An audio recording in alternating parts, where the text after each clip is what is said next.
เนาะมันมีแนวรบกวนหูเสียงกินรสโผฏฐัพพะธรรมารมณ์มันรบกวนเนาะบ่คือแต่ก่อนคันแม่น้ำก็แม่น้ำขุ่นน้ำขุ่นและแถมมีแนวกวนแต่ก่อนหั่นน้ำใสแล้วบ่มีแนวกวนเพราะมันก็ยิ่งใสแฮงนิ่งนะซุมื้อนี้เปรียบเหมือนน้ำขุ่นบวชเข้ามาในถ่ายพุทธันดรก่อนพุทธกาลมีสื่อหลายสื่อต่างๆนี่แหละมันเป็นสิ่งรบกวนมีทั้งคุณแล้วก็มีทั้งโทษ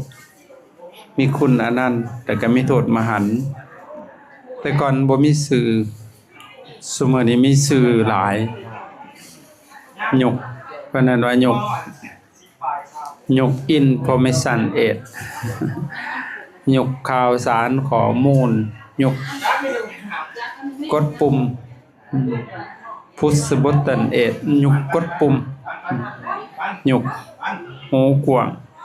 ตาไกลใจบอดนอนกอดกิเลสมีเฟซมาเกิดเต็มบ้านเต็มเมืองหูก็กว้างอยู่สิได้ก็ได้ยินเสียงกันหูกว้างอยู่ขอบโลกกูก็ได้ยินเสียงกันตาก็ไกลได้ยินเสียงเลยเห็นภาพพร้อมนะหูกว้างตาไกลแต่จิตใจมืดบอดเพราะคนใจแคบเด้ใจมืดบอดนอนกอดกิเลสฟีเพศมาเกิดว่ามันได้ลูกแก้วได้มาแล้วพอลูกหากินสื่อต่างๆมันเป็นสิ่งรบกวนกวนจิตกวนใจให้มันคุ้นบาดเนี่ยครูอยู่วัดก็อยู่ยากเนาะเพราะมันสื่อมันลอยมาทางอากาศเลยมารบกวนจิตใจก็เลยคุณมัวเพิดเพลินไปน้ำกรรมมาคุณพูดเพลินไปในกรรมอารมณ์ในหูในเสียงยังบ่เต็มที่นางสำเนาะพระเบิดก่อนนี่ก็แสดงว่าเข้าใจในการทำบุญอยู่บางวันก็จะทำบุญนะมนต์พระนะ9 องค์ไปเลือกเอาหั่นนะรวมตัวใดวัดมีเท่าไรก็ทางข่อยเอาแต่เก่าเพิ่นว่าจังได๋เพิ่นเอาแต่ตัวเลขมันอันนี้คือเพิ่นบ่ได้จำกัดอยู่วัดอาตมามีจักกงบ่8บ่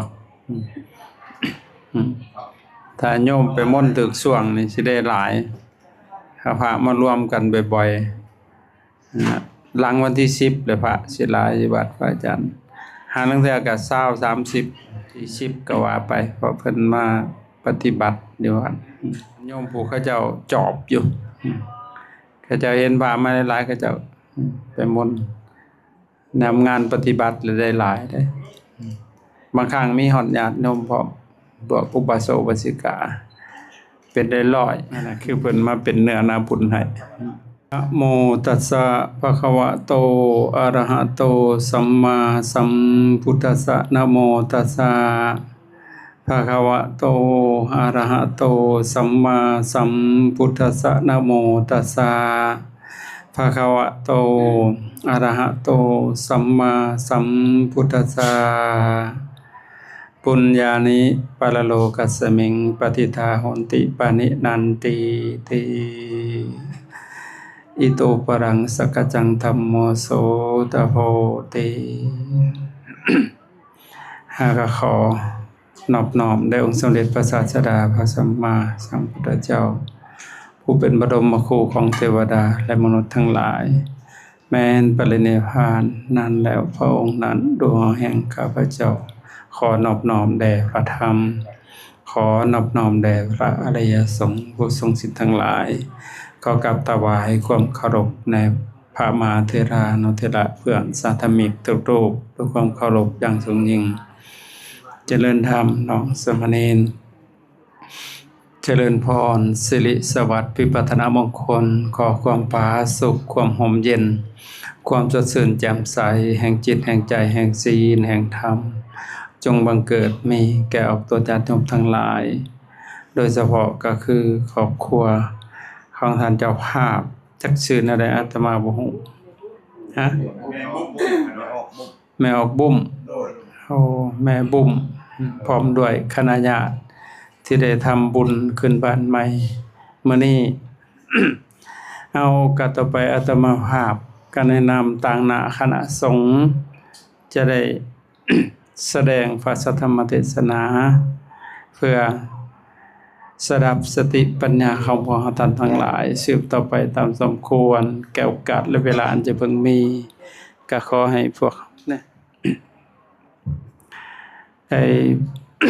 ก็ขอให้พวกเราท่านทั้งหลายจงได้ตั้งใจสดับรับฟังเพื่อสิได้นำไปเป็นข้อคิดในการปฏิบัติกิจ ชีวิตประจำวันเพื่อให้เกิดประโยชน์แก่ตนเองแก่ครอบครัวแก่หันศาลแก่ประเทศชาติแก่พุทธศาสนาสืบต่อไปในโอกาสนี้เพราะว่า กะอนุโมทนาบุญนำแม่บุ้มบ่ ซึ่งได้ทำบุญขึ้นบ้านใหม่พร้อมด้วยคณะญาติลูกหลานได้มาร่วมกันมันก็เป็นสิ่งที่ดีเพราะบุญนั้นเป็นที่พึ่งของสัตว์ทั้งในโลกนี้และโลกหน้าทีนี้ในเมื่อทำบุญแล้วก็ควรทำความเข้าใจจักหน่อยว่าบุญคือหยังบุญคือหยังเป็นหยังจึงต้องทำบุญด้วยทำบุญเพื่อหยังและจะทำบุญโดยวิธีใดตัวนี้เป็นสิ่งที่เฮาควรจะศึกษาถ้าเฮาบ่เข้าใจเรื่องบุญเฮาทำบุญอยู่แต่ว่ามันสิบ่ได้บุญได้เพราะว่าเฮาบ่เข้าใจแต่ต้นอยู่แล้วว่าบุญน่ะคือหยังญาติโยมเคยได้ยินบ่เฮ็ดบุญเฮ็ดกุศลเด้อเพิ่นว่าได้พระอานิสงส์เพิ่นว่าเพิ่นเว้าซื่อๆได้เพิ่นบ่ได้ฮู้เรื่องเด้อหั่นน่ะแม้กระทั่งศิริวัตรเองยังสิบ่ฮู้ซะแม่เว้าแล้วถามคืนบ่ฮู้เรื่องเลยเพราะว่าเฮาบ่เข้าใจถ้าเข้าใจผิดเด้อบุญคำหนึ่งกุศลคำหนึ่งอานิสงส์คำหนึ่งเด้อแต่มันเนื่องด้วยกันนั่นแหละทีนี้เฮามาว่าเรื่องบุญซะก่อนสิทำบุญก็ต้องเคลียร์เรื่องบุญให้มันชัดเจนซะก่อนว่าบุญน่ะคือหยังบุญในส่วนหลายเฮาสิเว้าโดยผล เฮาสิเว้าโดยผลเพราะบุญมันเว้าโดยเหตุแล้วก็เว้าโดยผลเหตุนำไปสู่ผลส่วนหลายคนนี่สิสรุปบุญเอาตั้งแต่ผลมันอย่างเช่นเห็นครอบครัวของแม่บุ๋มนี่เพิ่นคือมาสุขหังมั่งมีแท้บุญเพิ่นน้อแน่อันนี้มันเว้าโดยผลมันได้หั่นน่ะเว้าโดยผลของมันอันนี้นะผลของการกระทำหั่นนะซึ่งการกระทำน่ะเพิ่นเอิ้นว่ากรรมแปลว่าการกระทำบ่ทันดีบ่ทันชั่วมันเป็นคำกลางๆกรรม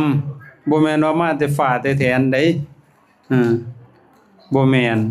กรรมแปลว่าการกระทำด้วยจิตอันเป็นเจตนาแต่ว่าถ้าเฮาทำดีเพิ่นเอิ้นว่ากุศลกรรมนี่ถ้าเฮาทำบ่ดีเพิ่นเอิ้นว่าอกุศลกรรมผลมันก็บุญกับบาปนั่นแหละเว้าโดยเหตุคือการทำความดีเว้าโดยผลคือความสุขอันนี้คือบุญบุญมันต้องเว้าโดยเหตุและเว้าโดยผล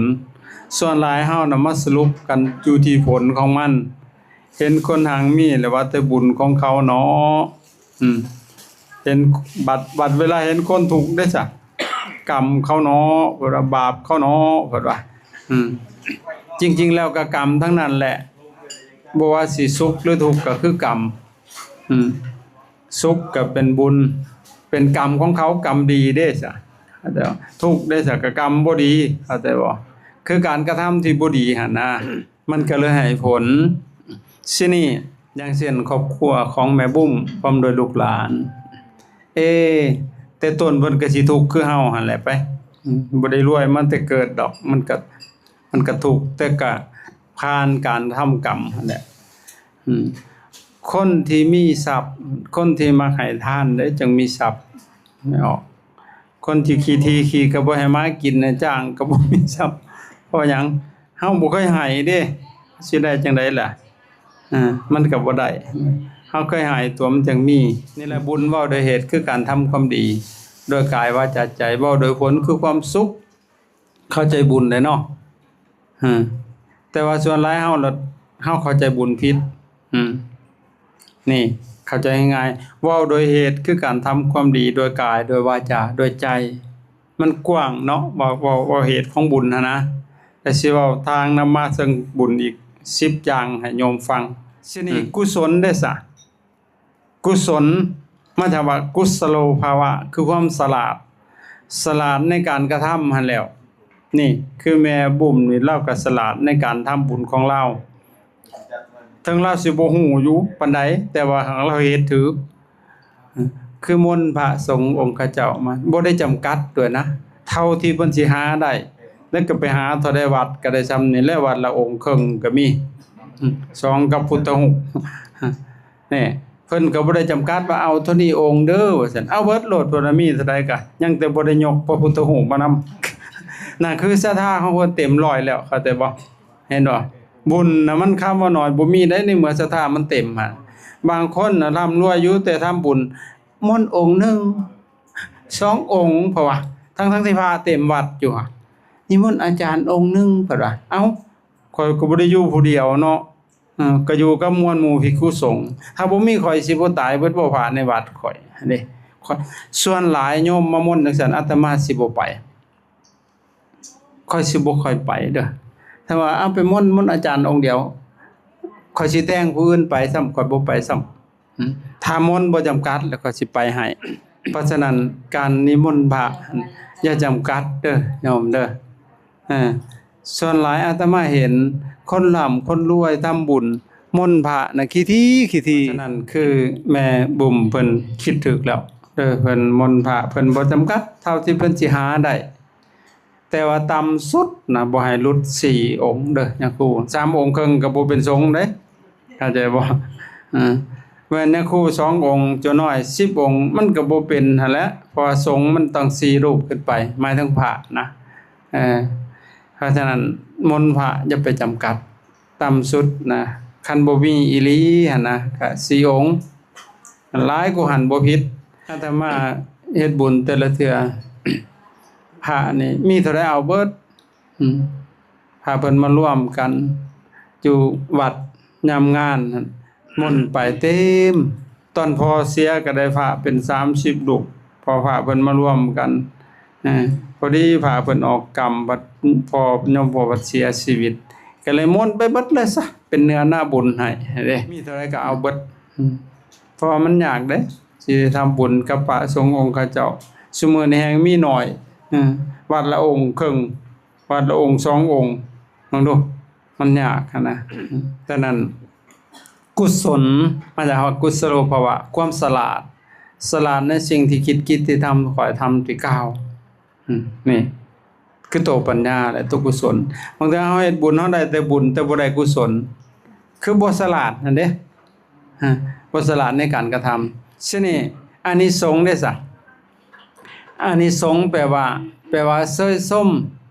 แปลว่าประโยชน์จากการกระทำหั่นน่ะนั่นแหละอานิสงส์อย่างเช่นพวกเจ้าเฮ็ดศาลาได้อานิสงส์หลาย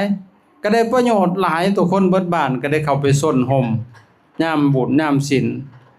บางคนว่าเฮ็ดประตูโค้งเพราะได้อานิสงส์มันสิอานิสงส์อีหยังมันก็ได้ประโยชน์น้อยเดียวหนึ่งงามเนาะเท่านั้นแล้วฝนตกก็อยู่บ่ได้จ้อยบัดไปกุ้มเฮ็ดบัดเกินเท่าใดตื้อพุ่นน่ะแสดงว่าเฮาบ่ฉลาดเฮ็ดห้องน้ำแฮงได้อานิสงส์หลายบางคนมาหลายๆนี่บ่ได้กินนี่เขาอยู่ได้คือมากินอยู่เฮือนเขาก็ได้บ่ได้ขี่นี่ลองบังโลดนี่ตายเบิดโลดแล้วฮ้วนโลดได้นี่แม่นแต่ว่านั่นแหละอานิสงส์แปลว่าประโยชน์พวกเจ้าต้องมองเห็นประโยชน์มันสิเฮ็ดหยังหั่นเข้าใจบ่ว่าไปแล้วเฮ็ดห้องน้ำนี่เด้อบ้านเฮานี่ต่ำที่สุดเลยวัดบางวัดโอ้ยห้องน้ำนะว่าสิเข้าไปถ่ายมันหากแตกก่อนบาดนั้นเหม็นไปรถวัดข่อยไปเบิดบ้านนี่ก็เบิดมองขี่ ห้องน้ำข่อยสิหา60ห้องพู้นเฮ็ดงามๆเด้ขี้แซ่บคือหยังนี่ เฮ็ดมันดีเฮ็ดห้องน้ำให้มันสะอาดเข้าใจบ่อันนี้ไปบางวัดโอ้ยสิเข้าห้องน้ำก็ได้ต่อคิวกันแล้วคนหลายส่ำนี่ได้ต่อคิวแล้วเด้นี่นั่นน่ะจริงๆแล้วสร้างห้องน้ำแฮงก็ได้อานิสงส์หลายได้บุญหลายอายุยืนพร้อมได้สร้างห้องน้ำนะเข้าใจบ่บ่มีโรคภัยไข้เจ็บแต่ก่อนมีพระองค์หนึ่งชื่อเล่าพระกุละก็สิชื่อพระกุละนี่ก็เราเป็นคนเกิดใน2ตระกูลว่าง่ายเกิดขึ้นมาน่ะมีพ่อแม่2ตระกูลได้จังว่า2ตระกูลเราเกิดขึ้นมาหั่น กำลังไปยังน้อยๆนะกำลังเป็นตะแพงแหละเอาไปอาบน้ำคนใส่เอาไปอาบน้ำเพิ่นว่าปลาเพิ่นว่ามาสวบกลืนหลุดไปเลยเข้าไปอยู่ในท้องปลาพุ่นปลาตัวนั้นก็ฮ้อนออกล้นเลยแล้วบาดนี่สิล้นสิตายซักดินซักหงายปลาใหญ่ๆหั่นสุดท้ายหงายผู้ท้องตายปังง่างชาวประมงจับได้บาดจับได้ก็เลยไปขายให้เศรษฐีก็ซื้อปลาแล้วไปแซะออกมาเพิ่นมีลูกน้อยอยู่ในหั่นบาดเด็กน้อยเพิ่นบ่ได้ตายหั่นน่ะว้ายซื้อปลาเพิ่นได้คนแถมไปลาเพิ่นเศรษฐีพุ่นน่ะเพิ่นบ่มีลูกบาดนี่ดีใจว่าซั่นได้ลูกชายฝ่ายแม่ทั้งนี้ได้ยินข่าวว่าลูกอยู่ในท้องปลาฮอบไปโลดแล้วลูกลูกเจ้าจังได๋ก็ซื้อเอาได้ในท้องปลานี่ซั่นลูกเจ้ายังสิมาเกิดอยู่ในท้องปลาว่าซั่นแล้วก็ว่าปลาสวบเอาไปกินหั่นเด้เป็นเรื่องเป็นความกันสุดท้ายก็ไปหาอันพระราชาก็เลยบอกว่าเอาจังซี่ซะมันยากหลายเป็นพ่อเป็นแม่นำกัน2ตระกูลแห่งก็ดีตัวมันมีบุญตัวบักน้อยๆนี่ว่าซั่นเด้เศรษฐีทั้งพ่อทั้งแม่ทั้ง2ตระกูลในที่สุดก็เลยได้2ตระกูลก็เลยได้ชื่อว่าภาคุละเห็นบ่ผู้อันเกิดใน2ตระกูลพอใหญ่ขึ้นมาแล้วบาดนี้พ่อแม่ก็ให้เอาลูกเอาเมียเนาะฮอดอายุ40ปีอยากบวชบาดนี้ภาคุละบุญได้คนมีบุญเด้จังได้บวชอยากบวชอยู่บ่ได้กินบ่เป็นเด้อบัดเมียก็แสนจะดีก็จังได้ข่อยอยากบวชข่อยเลยบ่ได้อินนำเจ้าทรัพย์เจ้าสิหังสิมีก็ได้ต่อมาแล้วเมียแล้วอีตนผัวให้เราบวชซะเราอยู่นำเฮาเราก็คือสิบ่สุขดอกพอบวชแล้วเจ้าอยากได้ไผก็เอาเด้อเราว่าบัดก็สิบวชแล้วว่าบวชมาอีก120พรรษาอายุเรา160ปีพุ่นเบิ่งดูบวชมาแล้วบ่เคยนอนเลยบ่เคยเอนหลังนอนเลยนั่งสมาธิหลับอยู่ทั้งนั่งหั่นแหละใสผิวพรรณใสสุดท้ายมีวันหนึ่งเขาลงไปเยี่ยมคนป่วยพระเน้นป่วยนะแล้วเราไปเป็นจังได๋คือนอนล่ะวะบ่สำบายมันเป็นจังได๋บ่สำบายนะล่ะว่าเราบ่เคยเป็นจักเทื่อเกิดมาหั่นน่ะมันเจ็บหั่นเจ็บนี่บ่เราบ่เคยเป็นน่ะแต่เกิดมาบ่เคยฮู้จักคำว่าบ่สำบายหั่นน่ะเพราะเราบ่เคยเจ็บเคยไข้อัศจรรย์เว้ยสุดท้ายตายแล้วตายกันจนบ่ฮู้ว่าเราตายตอนแล้วแล้วนั่งอยู่ซื่อๆเราตายแล้วพระภิกษุก็เลยซากันอัศจรรย์ลื่นลั่นเลยอภูตังพันเตอัสสริยังพันเตเงืดเป็นตะเงืดเด้ยพระภักกุละเขาเว้ากันพระพุทธเจ้าแล้วมาแม่นพวกเจ้าเว้าหยังกันว่าซั่นโอ้ยอภูตังพันเตอัสสริยังพันเตขะน้อยเงืดพระภักกุละนี่บ่ฮู้ฮอดเจ็บฮอดป่วยตายก็จักเป็นตายตอนใดว่าซั่นนั่งอยู่ก็ตายอายุก็ยืนอีก160ปีพระพุทธเจ้าเพิ่นก็เลยถามพวกเจ้าอยากฮู้บ่เราทำกรรมอีหยังอยากฮู้ข้าน้อยเดี๋ยวข้อยสิเล่าให้ฟังเพิ่นว่าแต่ก่อนพระภักกุละนี่เกิดร่วมพระพุทธเจ้าองค์ก่อนๆผู้ใดเราได้สร้างห้องน้ำถวายวัดไปสร้างในเด้อไม่ออกก็ได้สร้างถวายวัดได้ก็ได้เห็นว่าโอ้ยวัดนี่บ่มีห้องน้ำเว้ยไปสร้างห้องน้ำถวายวัดถวายให้พระพุทธเจ้าด้วยนะหลังจากนั้นก็ให้ยาเป็นทานไอ้ยานี่พวกเฮาเข้าใจผิดได้ไปเอายาสูบให้ยาคู่ผิดศีลยาคู่สัมบัติยาคู่ผู้ใดสูบยาก็ผิดศีลยาในที่นี่เพิ่นเอิ้นว่ายารักษาคนป่วยได้คีรณะเภสัชคีรณะแปลว่าหยัง คีรณะก็คือคนป่วยหั่นแหละเภสัชได้ยาสูบมันบ่เอาไปให้คนป่วยสูบตายซ้ำหั่นติก็ยาดีเจ็บหัวปวดท้องพี่ตัวยาดีไข้ดีหวัดพี่แล้วเข้าใจบ่มันบ่แม่นยาสูบจักดีได้หั่นยังครูเพิ่นแปลเอาเองเพิ่นอยากสูบยาเว้ยเทศเอาโลแล้วคันเพิ่นอยากสูบยาก็ตะกี้โยอันว่าบุคโลบุคละผู้ใดได้ถวายหมากเมียงผู้พันยาสูบปัดว่าจะได้บัดนี้สิเทศเอาได้หั่นน่ะมันบ่ได้มีได้หั่นน่ะมันไปเว้าเอาเองเพิ่นเว้ยเอาก็หายาสูบให้ยาคูบางองค์ก่อนบวชบ่เคยสูบยาพอมาบวชแล้วบัดนี้เห็นยาสูบเขาเขียนหลายอ่อนซ่อนสูบสุดท้ายก็ได้อานิสงส์ขี้ยาชิกไปก็ติดยาสูบจ่อยบัดนั่นเป็นซั่นเพราะนั้นยาเด้ออย่าไปเขียนให้เพิ่นอยากสูบก็หาเอาเองแล้วมันบ่ได้เป็นบุญได้สิ่งพวกนี้น่ะเข้าใจบ่ดีบ่ดีสิถวายโลกซำได้หั่นพญาตซ้ำแล้วพาภักกุลาก็เลยอายุยืนบ่เจ็บบ่ไข้บ่ป่วยสังเกตบ่แม่ออกเวลาปวดท้องขี้เอ้ายามจันเข้าก็เว้าเรื่องขออภัยค่อยบ่ได้ซันดอกโอ้ยหน้าบุดหน้าเบี้ยวได้เนาะมันบ่ได้เป็นตาเบิ่งจักดีแม่นแต่ว่านั่นแหละโรคพยาธิตัวน่ะมันเสียบแทงจิตโอ้ยโจมท้องแล้วบัดนี้จะเฝ้าไปมากินข้าวก่อนจ้างก็บ่กินกันขี้สิออกแล้วแม่นแต่ว่าเซายานฮอดผีพุ่นแล่นรถตัวบัดแม่นแต่ว่าเพิ่นยังว่าห้องสุขาเด้คันได้ปล่อยออกแล้วให้มีแห้งเด้เพิ่นว่าหัวแห้งแล้วบัดกินหยังก็กินได้บัดน่ะต่อสิเอาค้ำให้ก็ยังบ่เอานะขี้สิออกนะป๊บซะก่อนแม่นตัวนั่นแหละเข้าใจว่าได้อานิสงส์หลายได้ประโยชน์เข้าใจบ่เห็นว่าบุญกุศลอานิสงส์เอาฮู้แล้วมื้อนี้เนาะบ้านนี้ สิย้อนขึ้นมาว่าบุญน่ะคือหยังและทางนำมาซึ่งบุญน่ะคือจังได๋นะบุญเว้าด้วยเหตุคือการทำความดีทำความดีนี่แหละด้วยกายด้วยวาจาด้วยใจทำความดีทางกายคือเห็นอันใดมันบ่ฆ่าสัตว์นี่ก็เป็นบุญแล้วเนาะบ่ลักทรัพย์บ่ประพฤติผิดทางกามนี่ก็เป็นบุญแล้วเด้หั่นน่ะเข้าใจบ่ต่อมาวาจาเด้บ่เว้าขี้ตัวบ่เว้าคำหยาบบ่เว้าส่อเสียดบ่เว้าเพ้อเจ้อก็เป็นบุญแล้วเด้หั่นน่ะอันนี้ตัวเก่งตายกระเดาะคนลาวเฮาตัวฮอดพระพุ่นตัวมีเทื่อนึงอาตมามาแต่ประเทศแต่20ปีหลังอยู่ในเมืองสวรรค์ไปเทศงานสมโภชเนี่ยบ่เกิดปัจเสียบาดอาตมาเขาสิลงบ่คือจังได๋ก็บ่ฮู้แหละก็เลยบ่ได้สนยางตีนเปล่ามาเข้าตลาดว่าสิซื้อน้ำซันแหละมันคอแห้ง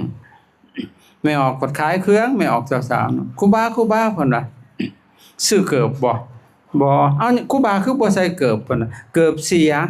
เขาลักบอกเขาลืมเขาหลงก็บ่ฮู้แหละก็ซื้อคือขน้อยขายเกิบลาบาดบ่มันเสียแล้วซื้อไปมันก็สิเสียอีกหั่นแหละก็เลยว่าสักพักนึงก็ถามเลยครูบาครูบาฮู้จักย่างข้าวโพดบ่เพิ่นว่าเอ้าเพิ่นมาถามกูตัวเขาก็ฮู้อยู่ก็เลยว่าหมู่เดียวกันนี่แล้วก็เลยว่าย่างข้าวโพดเทศคักๆได้เมื่อคืนเขาได้หัวจนเหยี่ยวแตกแล้วว่ะอันย่าอยู่ใกล้ย่างข้าวโพดบอกก็ใกล้กันหั่นแหละแถวเดียวกันก็เลยว่าแล้วก็เว้าแล้วก็หัวสักพักนึงหมู่เรามาเด้ยิกกันอันนี้แล้วย่างข้าวโพดว่าแล้วก็หัวเพิ่นว่าเพิ่นฮู้จักเฮาเพิ่นบ่ฮู้จักเฮาหั่นนะพอฮู้จักแล้วเอาน้ำมาให้กินเอาเกิบให้อีกพร้อมได้ย้อนฮู้จักยาข้าวโพดได้ฮอดเกิบได้ฮอดกินน้ำก็เลยว่าคันข่อยบ่ฮู้จักยาข้าวโพดคือสิบ่ได้กินน้ำจุจะดอกเนาะแล้วก็หัวไม่ออกกันน่ะถ้าไปซื้อไปถามอยู่ในห้างของคนลาวเนาะครูเท่าใดเกิบ 40,000 แล้วว่ะ30ก็บ่ได้บ่ได้ได้ยาเพิ่นน่ะทุนมันก็35แล้วเอา36ซะเนาะเพิ่นว่าสิเด้บ่ว่าซื่อๆดอกได้ซื้อมันไปถามห้านเวียดได้บาดนี่เท่าไรเกิบนี่40ฟันคุหมามันว่าคุหมาบัด40ฟันนะคุหมามันว่า30ฟันแล้วบ่ได้บอกก็30ฟันแล้วลูกแล้วบ่ได้หลายได้คุหมามันว่าคุหมาเนาะว่ามันบ่ตัวเนาะ30,000น่ะมันบ่ได้หลายมันว่าคัน40ฟันน่ะลูกแล้วได้10ฟันได้พอมันว่า คันทำสิเอาคันสิฟันน่ะลูกน่ะได้สิฟันมันว่าคันทำสิฟันน่ะลูกแล้วบ่ได้มันว่าเด้บัดคนลาวว่าทุนมัน35เพิ่นว่าคิดตัวเอาอีกเด้เอา36ซะเนาะเพิ่นว่าอีกเด้แสดงว่าคนลาวเฮาตัวนั่นแต่ว่านี่ไอ้บ่เว้าคิดตัวบ่คำหยาบบ่โซเสียดบ่เฮาเจอก็เป็นบุญเลยเด้บ่คิดโลภอยากได้ของเขาบ่คิดพยาบาทบ่คิดริษยาไปก็เป็นบุญเด้อเด้อาจารย์นี่ทางนำมาซึ่งบุญมี10อย่างจือไว้เด้อมี10อย่างพุ่นเฮาเลยเอาแต่อย่างเดียวเฮาเข้าใจหั่นนะ10อย่างน่ะคือหยัง1ทานนามัย2ศีลไมย3ภาวนาไมย4เวยวัจจะไมย5อปัจจญะนามัย6ปฏิทานามัย7ปัตตานุโมทนามัย8ธรรมเทศนามัย9ธรรมสาวนามัย10ทิฏฐุชุกรรม10อย่างพวกทางนำมาซึ่งบุญ อย่างแรกทานนามัยบุญสำเร็จด้วยการทานด้วยการให้ซึ่งเฮาเอิ้นว่าให้ทานหั่นแหละจริงๆแล้วทานก็แปลว่าให้หั่นแหละไปมันเป็นภาษาบาลีเฮาก็เลยว่าการให้ทานถ้าสิแปลทับกับการให้ซะนี่ทานนี่แยกเป็น3อย่าง3ระดับขันธ์1อามิสทาน2อภัยทาน3ธรรมทานมโนทานมี3ระดับขันธ์ขันธ์ต่ำอามิสทานอามิตรนี่คือหยังเฮามักว่าแต่ให้อามิตรนี่แปลว่าเหยื่อถ้าคนกินเอิ้นว่าอาหารถ้าสัตว์กินเอิ้นว่าเหยื่อเห็นบ่เวลาสิไปให้ปลากินไปเกลือเหยื่อไปให้เหยื่อปลาเพิ่นว่าซั่นเด้บัดคนกินคือบ่ไปให้เหยื่อคนจ้ะ เห็นบ่เพิ่นเว้าคนเฮานี่เอาดีใส่เจ้าของเด้อสังเกตบ่เวลาให้ควายให้งัวกินเอาหญ้าให้ควายให้งัวกินเพิ่นว่าบัดเวลาเพิ่นสิกินเด้อจ้ะผักเพิ่นว่าจะได้หญ้าปลาควายเอามายุมาสุบกินก็ว่าผักเสยได้บานเพิ่นเห็นบ่เวลาขี่มันได้สักกี่เพียมันน่ะนะเพิ่นว่าเพียเพิ่นว่าได้บัดสัตว์กินแปลว่าขี่มันปัดว่าบัดเพิ่นกินปัดว่าเพียจริงๆขี่อ่อนมันคือเก่าหั่นแหละเนี่ยเพิ่นเว้าให้ดูดีเข้าใจบ่คนหั่นนะอามิตรน่ะแปลว่าเหยื่อประเภทสิ่งของนี่เป็นเหยื่อให้เฮาเด้เข้าใจบ่ผัวก็เป็นเหยื่อเมียก็เป็นเหยื่อคือกันแม่นแต่ว่าผัวก็เป็นเหยื่อให้เมียก็เป็นเหยื่อให้ผัวเด้ออามิตรปัจจัยเงินทองวัตถุต่างๆนี่เหยื่อได้หั่นน่ะแต่ว่าเป็นเหยื่ออันนี้คืออามิตรให้ขันต่ำได้นี่ให้อามิตรนี่ทำขันต่ำแต่เป็นหยังคือให้มันเป็นโภคทรัพย์ได้ซะถ้าบุคคลผู้ใดบ่เคยให้ทาน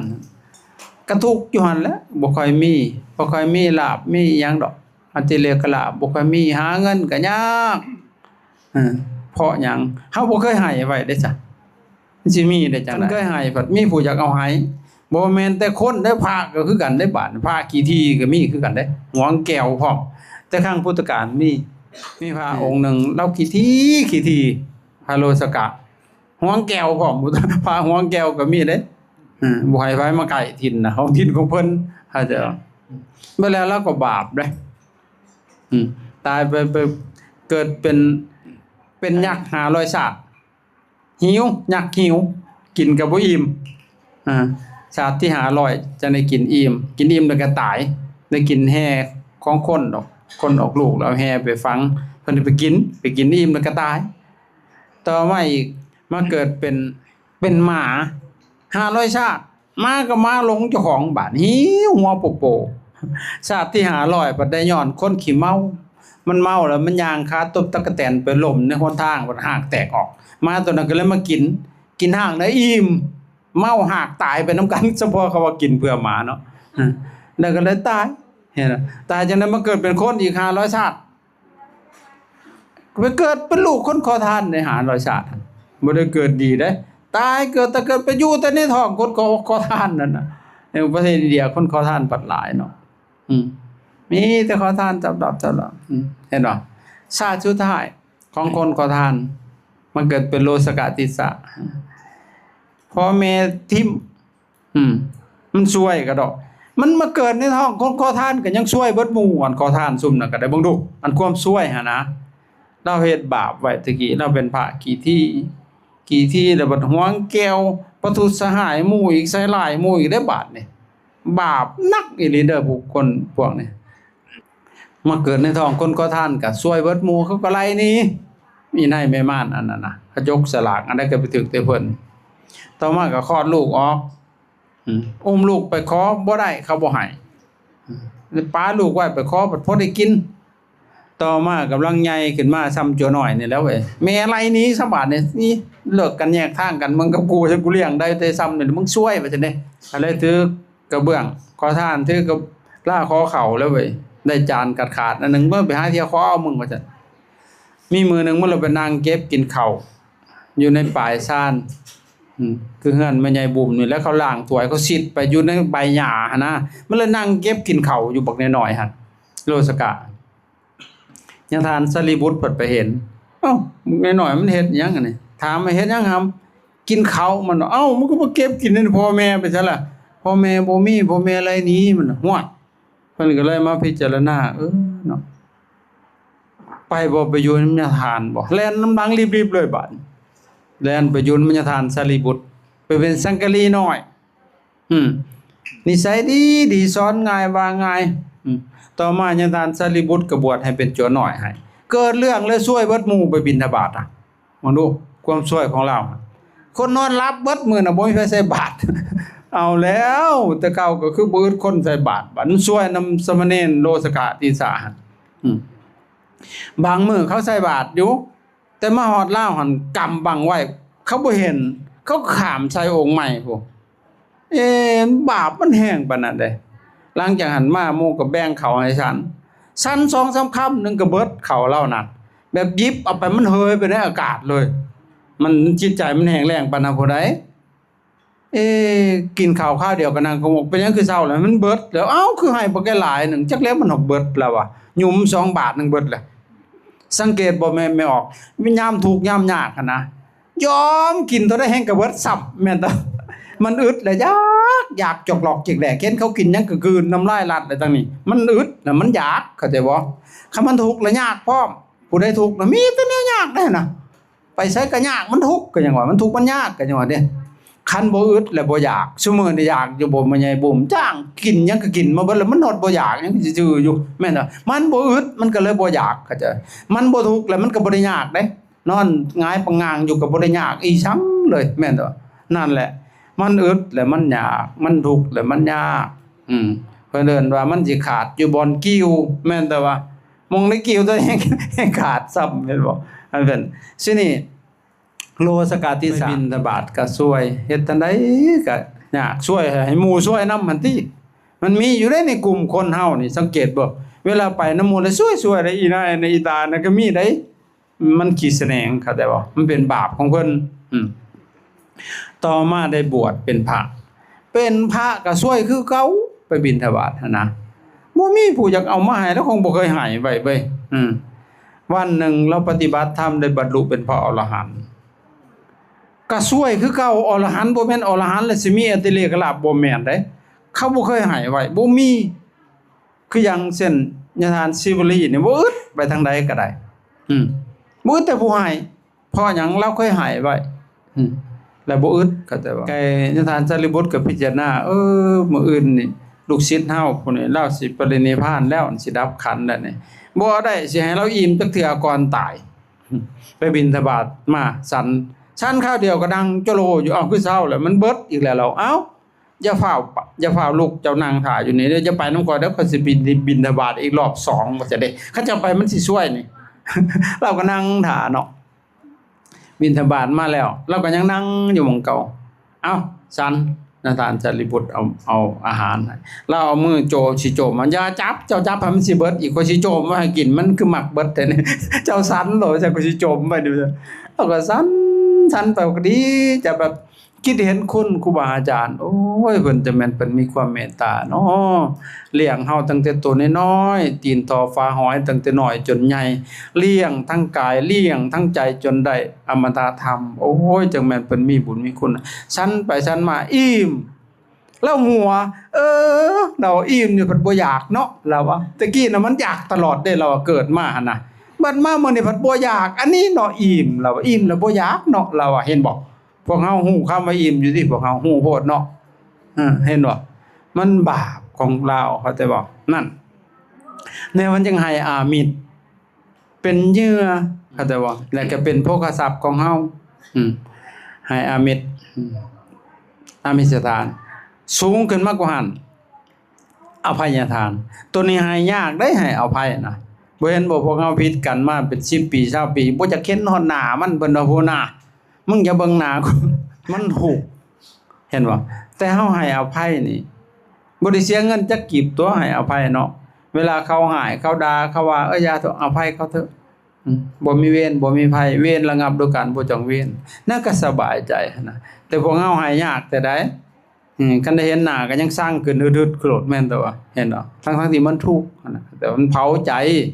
โกรธเขาก็คือเอาไฟเผาเฮาเผาใจเฮาหั่นเด้ให้อภัยเขาเถอะก็สบายหั่นน่ะนี่บุญสูงขึ้นต่อมาอีกให้ธรรมทานสัพพทนังธรรมทนังชินาติชนะการให้สิ่งทั้งปวงนี่สิ่งที่พระอาจารย์ให้ธรรมะได้เป็นทานมันบ่ได้ให้ได้ง่ายๆเด้อันนี้นะคันบ่ได้ศึกษาเราเรียนมาเข้าใจเฮาจังสิเอามาบรรยายได้เข้าใจบ่อ่านการโลดแต่เจ้าสิบ่จำเจ้าสิจับจำแนกบ่ได้จักสิเว้าจังได๋จับต้นส้นปลายบัดนี้เห็นบ่อ่านหัวข้อก็บ่ชื่อบัดอธิบายก็บ่เป็นบัดนี้มันบ่ได้เพราะฉะนั้นให้ธรรมะเนี่ยคือให้อมตะให้ความบ่ตายเด้อ้าวมันบ่ตายได้คันเข้าถึงธรรมะจิตใจหมายถึงจิตใจมันบ่ตายคืออย่างเช่นยะทานสารีบุตร วันหนึ่งเพิ่นออกไปบิณฑบาตพวกขี้เมามันโซกันโจเจโจเจเสียงน้องเลยมีหมอหนึ่งมันสวงเมามันน้อยหนึ่งมันว่าอย่าเว้าดังหลายพระอรหันต์เพิ่นมาแล้วเพิ่นบ่ได้มักได้ขี้เหล้าคือเฮานี่มาบักหนึ่งของขึ้นอรหันต์อรหอยมันสิค้อนกูสิฟาดหัวอรหันต์มึงบ่ดอกไม่ค้อนฟาดกลางหลังยะทานสารีบุตรเลยต่ำเลยยะทานสารีบุตรฮอดบ่เลี้ยวหน้ามาเบิ่งย่างเฉยเป็นหยังเจ็บบ่เจ็บแต่บ่ได้เข้าถึงใจเพิ่นเลยเห็นบ่ต่อมาหมอผู้ตีน่ะเดือดร้อนได้หัวสิแตกเป็นเสียงก็เลยไปกราบขอขมาเพิ่นอุ้มบาตรให้เพิ่นอ้าวยะทานสิทธิ์บุตรก็บ่มีเวรบ่มีภัยเถอะอันนั้นมันคือความหลงเพิ่นก็ให้อภัยแล้วหมอน่ะก็เย็นสบายก็อุ้มบาตรให้เพิ่นคนอื่นเดือดร้อนสินำตีหัวบักผู้ตียะทานนั่นเห็นบ่โอ้ยอย่าไปตีเราเถอะว่าซั่นแล้วตีข่อยก็ให้อภัยเลยเด้ยะทานสารีบุตรแล้วว่าพวกเจ้าสิเดือดร้อนหยังเห็นบ่พวกเฮาน่ะอย่าว่าแต่ตีเลยเขาเลี้ยวเบิ่งหน้าซื่อๆมึงเบิ่งหน้ากูบอกเพิ่นว่าเอ้าเพิ่นก็เบิ่งเขาคือกันตัวจังเห็นว่าเขาเบิ่งเพิ่นให้ธรรมะจิตมันบ่ตายเด้ถ้าเฮาบ่มีธรรมะน่ะจิตมันตายเขาย่องก็ลงดีใจว่าแม่นพี่บาได้กบบัดเขาตีบัดเสียใจบัดนี้เครียดอีกเห็นบ่นั่นคือจิตมันตายเวลาดีใจก็ความเสียใจก็ตายไปเวลาความเสียใจเข้ามาความดีใจก็ตายไปก็จังซั่นแหละตายเกิดจนพลิกแพลงคั่นน่ะเพราะว่าเฮาบ่มีธรรมบ่มีสติสัมปชัญญะบ่ฮู้เท่าทันปัจจุบันธรรมมันก็จิตก็เลยแปรปรวนไปตามอารมณ์ซุมนั้นนั่นน่ะ อันนี้คือใ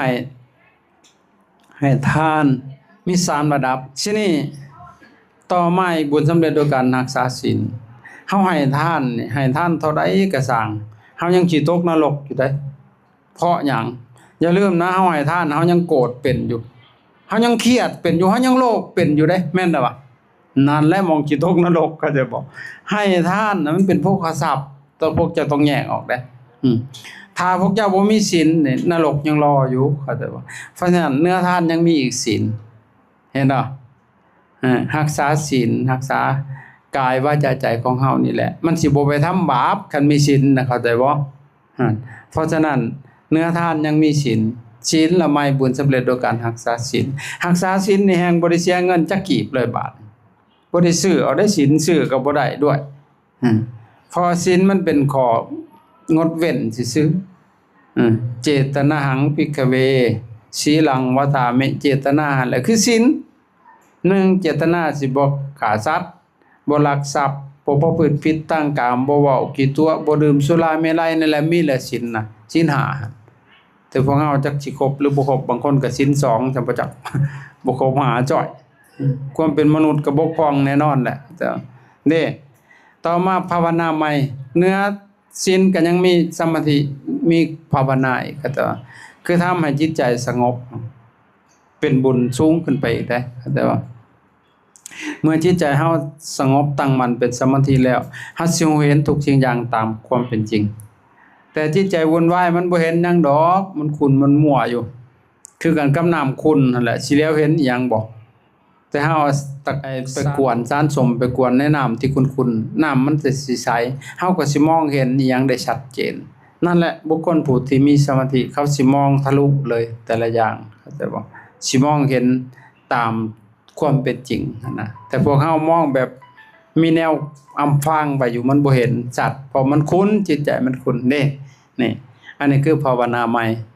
ต่อมาอีกเวยวัจจะไม่บุญสำเร็จโดยการค้นขวายในกิจอันชอบอันนี้ก็แสดงว่าแม่ปุ้มบ่มลูกหลานเพิ่นก็ค้นขวายในกิจอันชอบให้หมู่คณะมาร่วมอนุโมทนาทำบุญขึ้นบ้านใหม่ได้ฟังเทศน์ฟังธรรมนั่นก็เป็นบุญอีกนะต่อมาอีกอัปปัจจญานามัยบุญสำเร็จโดยการอ่อนน้อมถ่อมตนเป็นบุญเด้อผู้ใดบ่มีมานะทิฏฐิน่ะอ่อนน้อมถ่อมตนไปเกิดในตระกูลสูงได้มีคนเคารพนอบไหว้นี่เพราะฉะนั้นเฮาอย่าเป็นคนแข็งก้าวเป็นคนอ่อนน้อมถ่อมตนหมอบเขาหัวสิเฒ่างาย่างต่อมาอีกปฏิทานนามัยบุญสำเร็จโดยการให้ส่วนบุญเห็นคนอื่นด้อยกว่าเฮาหั่นนะเฮาก็แผ่บุญให้เขาอย่าไปอิจฉาบังเบียดหั่นนะอย่าไปเบียดเบียนเขาหั่นนะคือแผ่บุญให้อันนั้นก็เป็นบุญอีกต่อมาปัตตานุโมทนาไมเห็นคนอื่นทำบุญหั่นน่ะเฮาก็ดีใจด้วยอันนี้เห็นบ่สาธุแปลว่าดีแล้วอนุโมทามิออนซอนเดออนซอนเจ้าเดดีใจนำเด้อจังซี่นะก็เป็นบุญเข้าใจบ่ต่อมาอีกธรรมเทศนาใหม่บุญสำเร็จโดยการแสดงธรรมนี่ก็เป็นบุญนี่นะบอกเหตุบอกผลบอกทางของคนหลงอันนี้เป็นบุญเฮ็ดให้เขาได้ยินได้ฟังในสิ่งที่เขาบ่เคยได้ยินได้ฟังแล้วก็สิเฮ็ดให้เขาเข้าใจฟังแล้วมาบ่เข้าใจก็สิเข้าใจสิบรรเทาความสงสัยเฮ็ดให้จิตของเขานั่นผ่องใสอันนี้ อันนี้คือการแสดงธรรมต่อมาอีกบุญสำเร็จโดยการฟังธรรมนี่ก็เป็นบุญแสดงธรรมก็เป็นบุญฟังธรรมก็เป็นบุญต่อมาอีกทิฏฐุโชกรรมทำความเห็นให้ตรงตัวนี้สำคัญที่สุดเลยมันยากอันความเห็นนี่แหละความเห็นแปลว่าทิฏฐิแปลว่าความเห็นมิจฉาทิฏฐิแปลว่าเห็นผิดมิจฉาแปลว่าผิดสัมมาแปลว่าเห็นถูกสัมมาแปลว่าถูกต้องอันนี้ถ้าคนเฮามีความคิดเห็นอะไรเขาสิทำแนวนั้นแหละทำตามความคิดเห็นของเขาเขาเห็นผิดเขาสิทำถูกบ่ได้เข้าใจบ่มันเห็นผิดก็ทำผิดเอาซ้ำนี่เนาะพอเพิ่นได้สันปัตตหารแล้วก็ขออนุโมทนาเด้อนำครอบครัวของแม่บุ้มพร้อมด้วยคณะญาติลูกหลานทั้งหลายหั่นน่ะก็ขออำนาจบุญกุศลส่วนนี้จงได้มาล้อมรวมกันเป็นตบะเป็นเดชะเป็นพลปัจจัยเอื้ออำนวยอนุสงส์ให้พวกท่านทั้งหลายจงได้ประสบพบผ่านแต่สิ่งที่ดีๆงามๆในชีวิตของตนให้เจริญไปด้วยสัพยศไมตรีจิตมิตรภาพความรักความแพงความรักความอบอุ่นในครอบครัวในงานสารทางสายงานและสังคมให้เจริญไปด้วยอริยสัพภายในจิตใจเจริญโดยศรัทธาเจริญโดยศีลเจริญโดยสุตตะเจริญโดยจาคะเจริญโดยปัญญาอริยญาณธรรมนำตนให้พ้นไปจากกองทุกข์ในวัฏสงสารทั้งสุขอันไพบูรณ์กล่าวคือมรรคผลพระนิพพานโดยตัวกันทุกท่านทุกคนเทอญบัดนี้ก็รับพรเด้อเป็นภาษาบาลีแต่ก็อุทิศบุญญาติน้ำก็ญาติไปบ่ญาติก็บ่เป็นหยังนบมือแล้วก็อุทิศให้ญาติของเฮาบ่เหลือบรรพบุรุษผู้ใดก็แล้วแต่ที่เฮาอยากให้ คือเฮาอุทิศแปลว่าเจาะจงเฮานึกถึงหั่นน่ะขอให้เขาเหล่านั้นจงได้อนุโมทนาบุญเอาเด้อลูกหลานทำให้ถ้าตกทุกข์ก็ขอให้พ้นจากทุกข์ถ้ามีความสุขก็ขอให้สุขยิ่งๆขึ้นไปเฮานึกจังซี่นะเขาสิได้รับถ้าเขาอยู่ในฐานะที่ควรได้รับยะถาวาลิวหาปุราปาริปุเรนติสาคลังเอวะเมวะอิโตทินังเปตานังอุปกัปปติอิสิตังปัจฉิตังตุมหังคิปะเมวะสมิสสตุสัพเพปุเรนตุสังกัปปาจันโทปนะละโสยะถามณิโชติลาโสยะตาสัพพิติโยวิวัจจันตุสัพพะโลวินาศตุมาเตภวัตวันตรายโยสุขิภวะอภิวาทนาสีลิสเนจังวุธาปัจจายโนจัตตัมมาวัฏฏันติอายุวันโนสุขังปาลังอายัญจักโกทักเกนาเตนะสังฆาเมสุปฏิทิตาธิการังยะสัทธานะโสอุปกัปปติโสยติธัมโมจายังนิทานเปตานาบูชาจักตตาอุลาลาภลันจะภิกขุนามาโนปะเทนดังตุมเบปุญญังปัจจุตังปะกันติบัดนี้แล้วเอาก็เอาผ้าขาวออกไปจงไว้แต่ผ้าของข่อยได้อย่าเอาไปเบิด